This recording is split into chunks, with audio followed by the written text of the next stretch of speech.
the Manila City government began installing Chinese lanterns in Binondo to show support for the Filipino-Chinese community's celebration of Chinese New Year. In photos shared by the Department of Engineering and Public Works, lanterns were seen being hung along the streets of Binondo and major thoroughfares of Manila.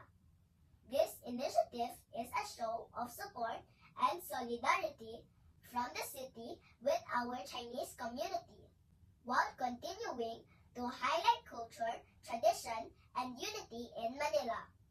For News TV, this is Zoe Tiffany Yao reporting.